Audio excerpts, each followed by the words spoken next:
So this month has all been about trust, yes? How many of you have really put your attention on trust this month? What were the rest of you doing? So trust.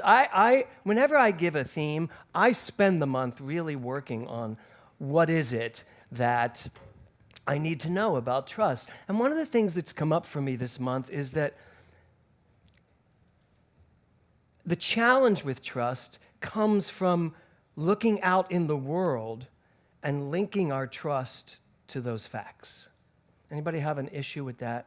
Where the world sometimes shows up in a way that it's not easy to trust, that everything's going well, right?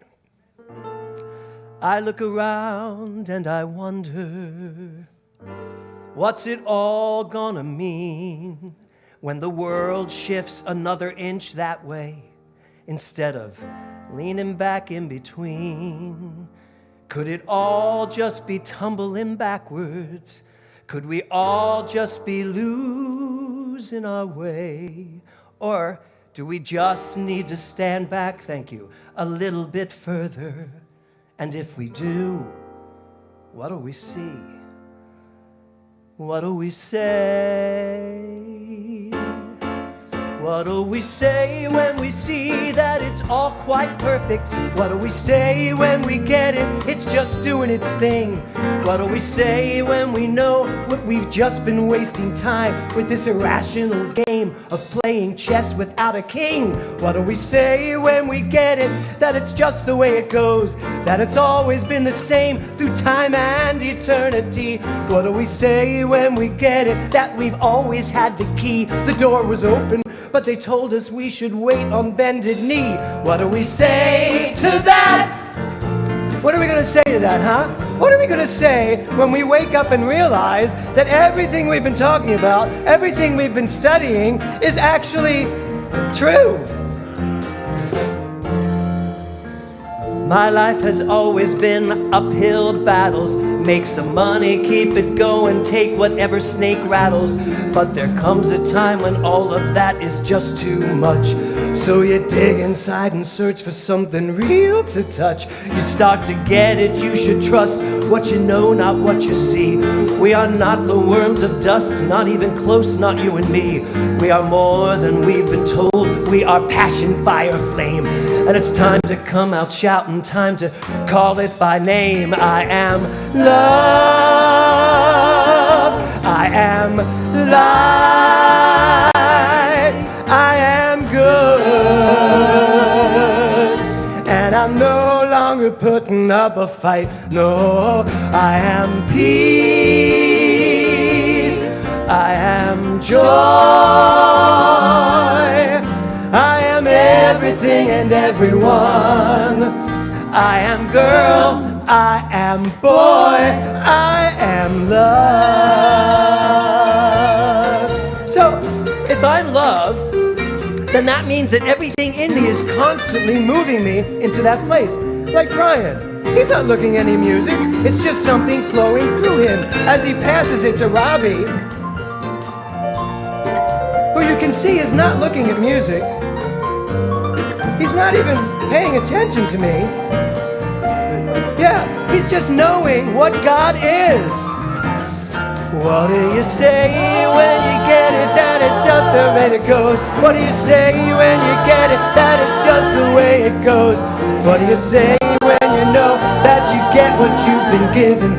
The world's not out to get you, you just get what you know. What do you say when you see that it just wasn't in vain? What do you say when you see that everyone's the same? What do you say when you get it, that you've always had the key? Door was open, but they told you you should wait on bended knee. What do you say? I am love. Join them. What do you say? I am love. What are you gonna say? I am love. Come on. What do you say? What do you say? Here we go. I am love.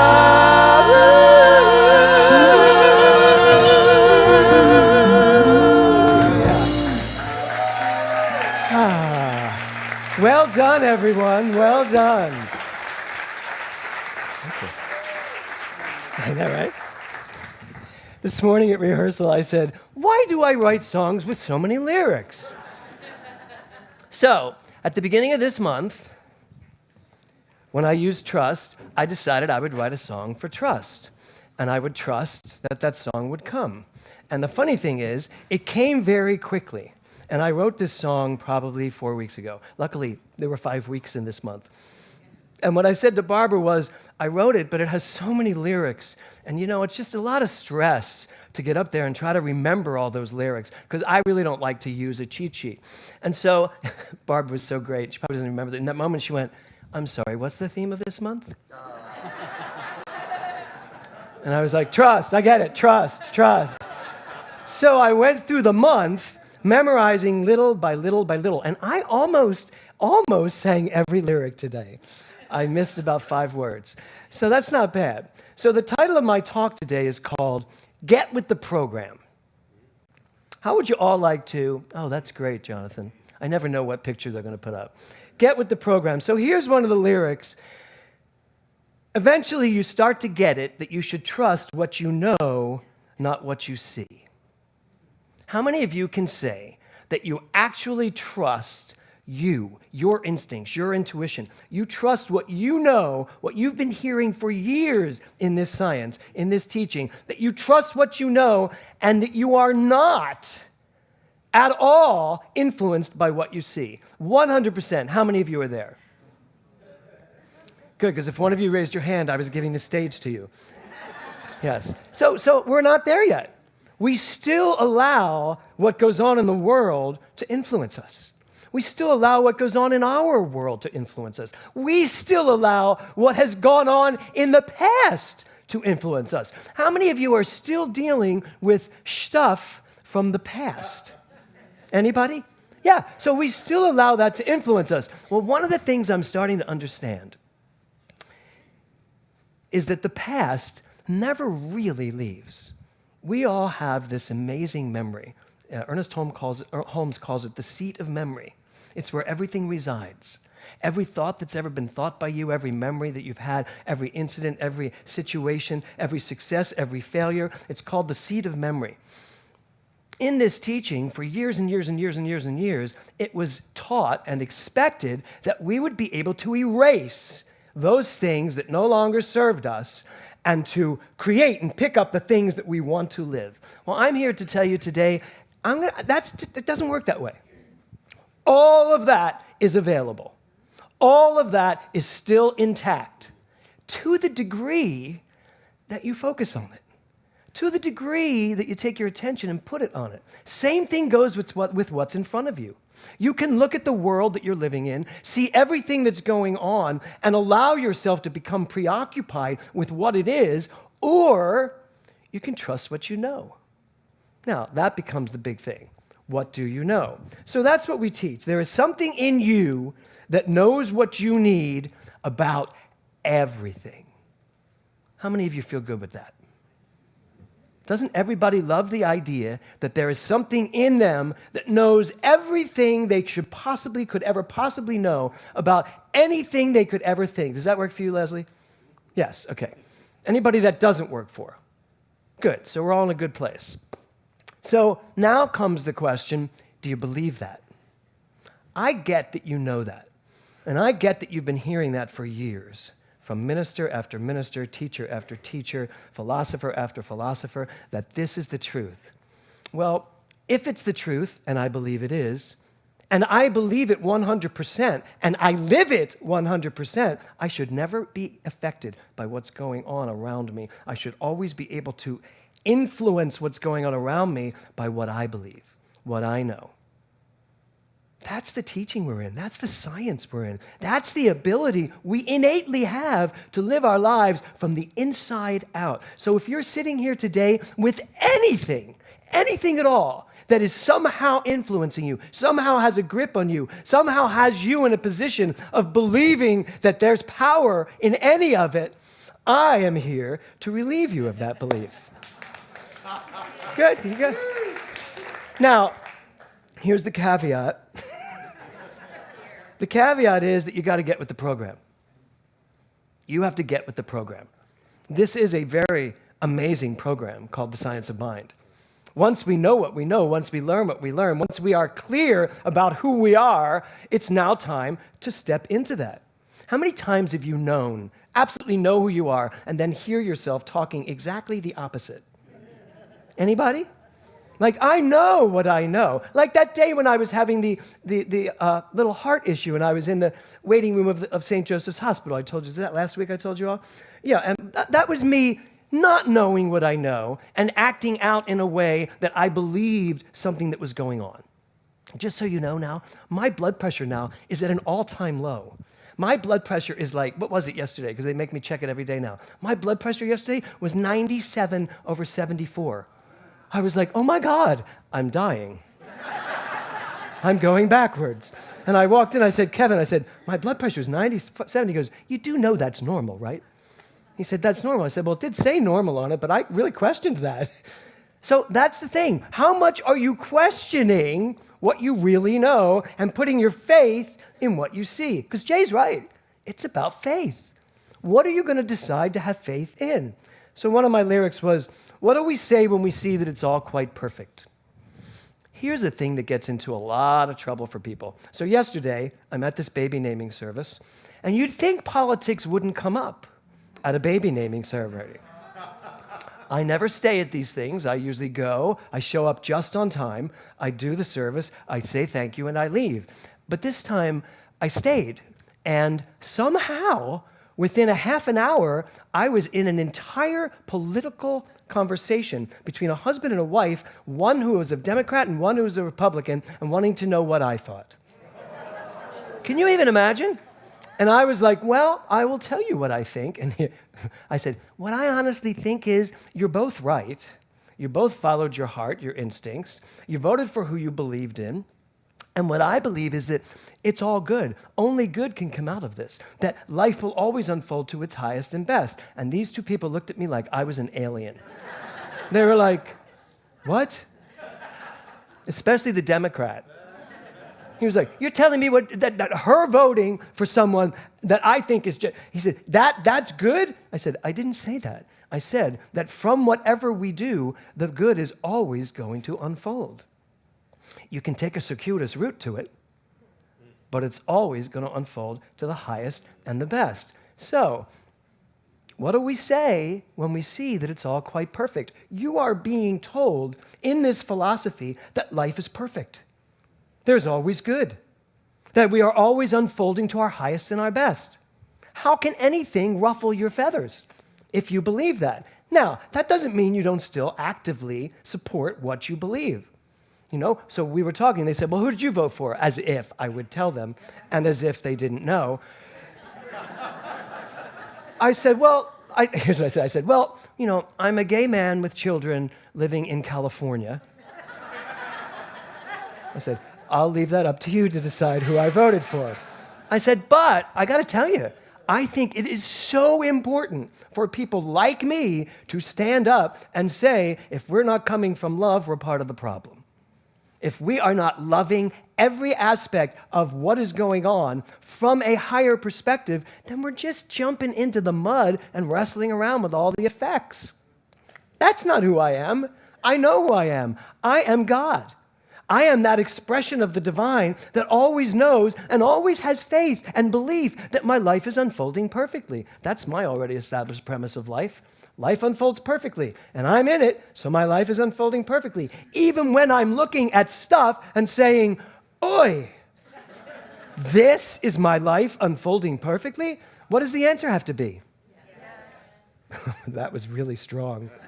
It was like, but I loved how you said it. I wish you could be up here sometimes. I say, what does the answer have to be? It was like, yes.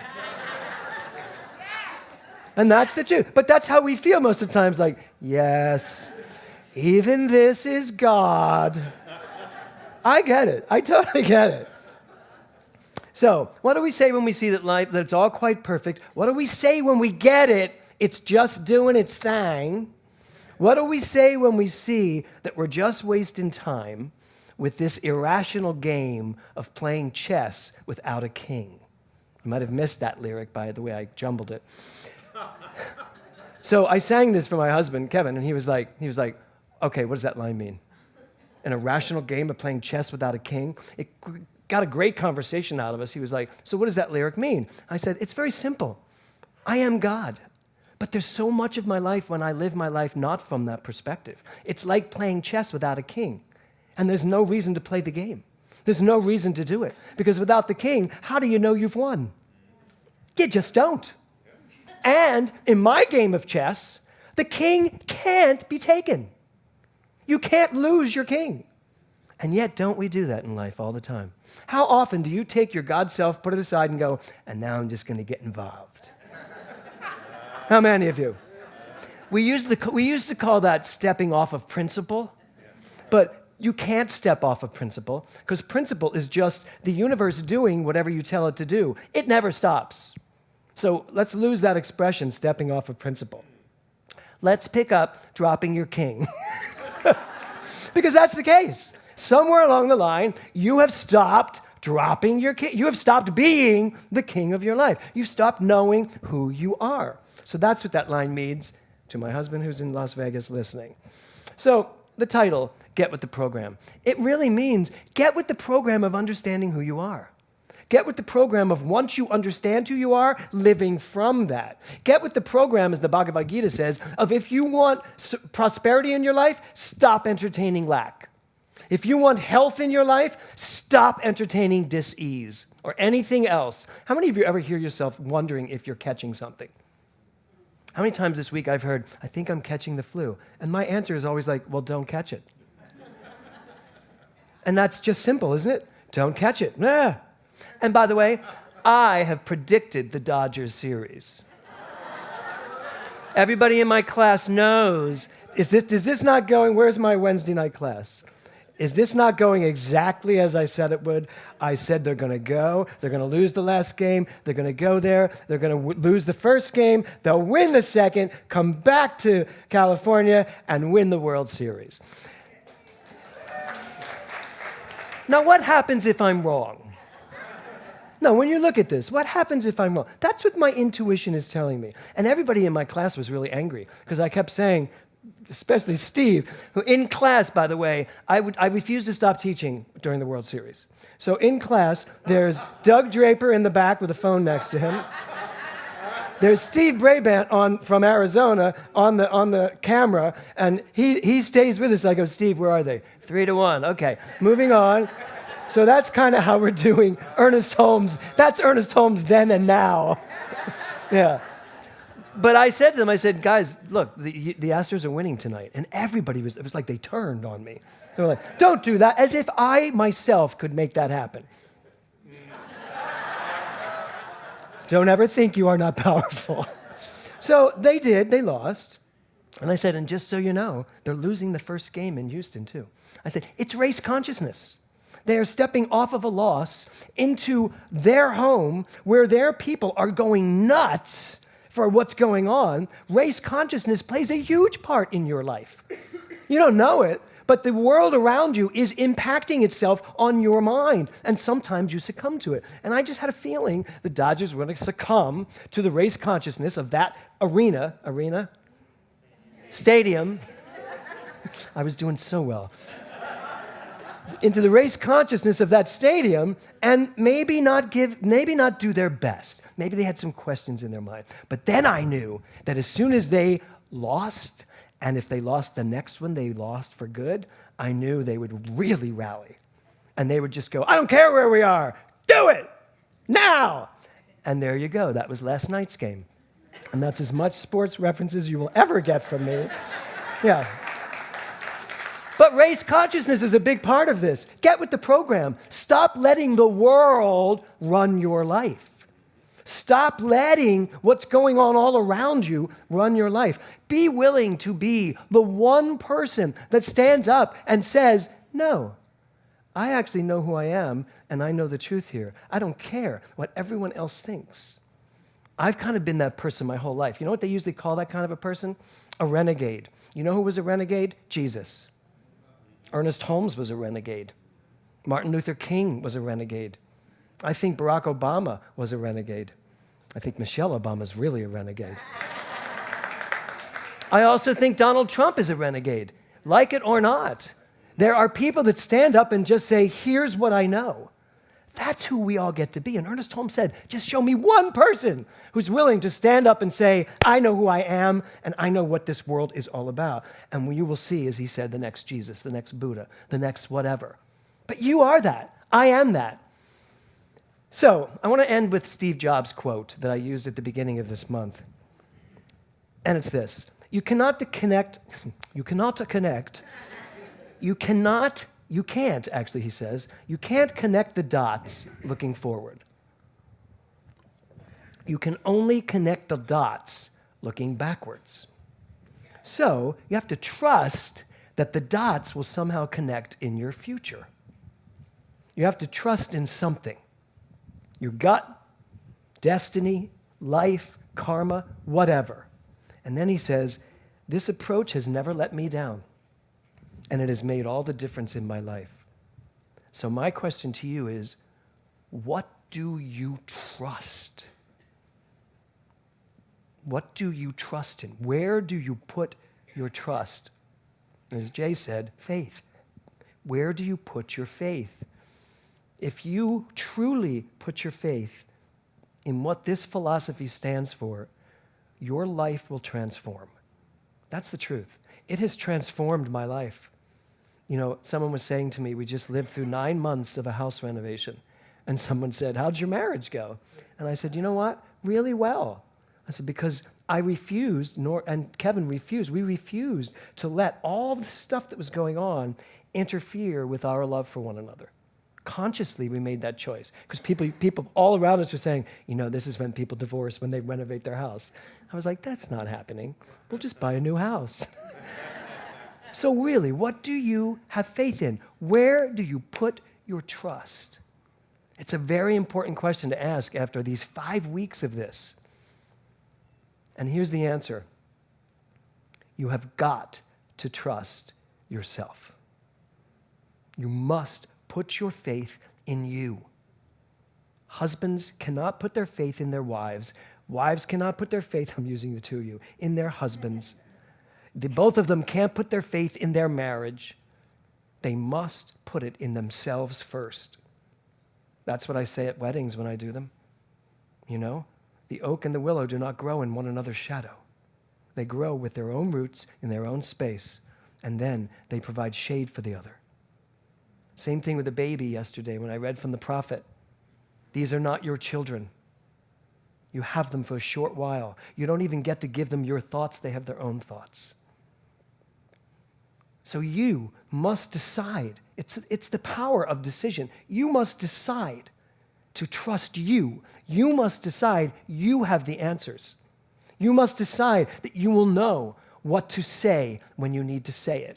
You will know what to do when you need to do it. You will know who to be in every given situation when it's yours to be in that situation. What a beautiful gift the science is. What a beautiful, beautiful teaching this beautiful philosophy is. It's not a philosophy of get, which people accuse us of. No, it's a philosophy of knowing who you are so that you can give. Give more of yourself. Be more of yourself. Be willing to love more. Be willing to love only. Be willing to forgive everything. And in the final analysis, be willing to remember who you are so that once you do remember who you are, you can step out into the world and be that shining light that attracts everything to it. That's our goal. That is the projection I have for every person sitting here today, every person online watching. For us to get so clear on who we are that when someone says, what do you trust in? It doesn't take you even a second to say, I trust in the truth of who I am. Because that's where trust really lives. Namaste. Yeah. Thank you. Thank you.